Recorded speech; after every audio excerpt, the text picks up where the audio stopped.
Le sang de Jésus nous purifie de tout péché. Lisons une fois encore 1 Jean chapitre 1, verset 5, Roussouka 1 Jean chapitre 2, verset 2. La nouvelle que nous avons apprise de lui, c'est Christ, et que nous vous annonçons, c'est que Dieu est lumière, et qu'il n'y a point en lui de ténèbres. Si nous disons que nous sommes en communion avec lui et que nous marchions dans les ténèbres, nous mentons, et nous ne pratiquons pas la vérité.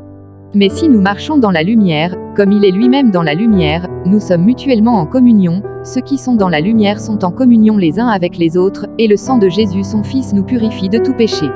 Si nous disons que nous n'avons pas de péché, nous nous séduisons nous-mêmes, et la vérité n'est point en nous. Si nous confessons nos péchés, il est fidèle et juste pour nous les pardonner, et pour nous purifier de toute iniquité. Si nous disons que nous n'avons pas péché, nous le faisons menteur, et sa parole n'est point en nous. Mes petits enfants, je vous écris ces choses afin que vous ne péchiez point. Et si quelqu'un a péché, nous avons un avocat auprès du Père, Jésus-Christ le juste. Il est lui-même une victime expiatoire pour nos péchés, et non seulement pour les nôtres, mais aussi pour ceux du monde entier.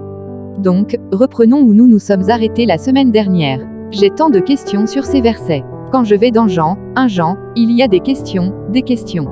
Nous devons lutter avec beaucoup d'expressions, la terminologie que Jean utilise, que veut-il dire ? Il me laisse me gratter la tête beaucoup de fois. Et je sais que avant que nous allions jusqu'au bout de Jean, nous allons certainement la gratter encore plus de fois. La dernière fois, nous nous sommes arrêtés au verset 7. C'est là où j'aimerais recommencer aujourd'hui. Et en fait, c'est un des versets qui me donne des questions.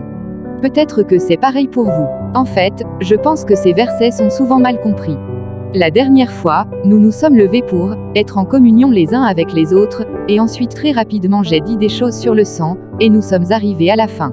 Mais en aucune manière je n'ai fini de parler du sang de Jésus, son Fils. Nous devons regarder ça. Il y a des questions qui ont besoin d'avoir une réponse. Il y a des vérités ici qui sont très utiles pour le peuple de Dieu. Donc regardez le verset 7.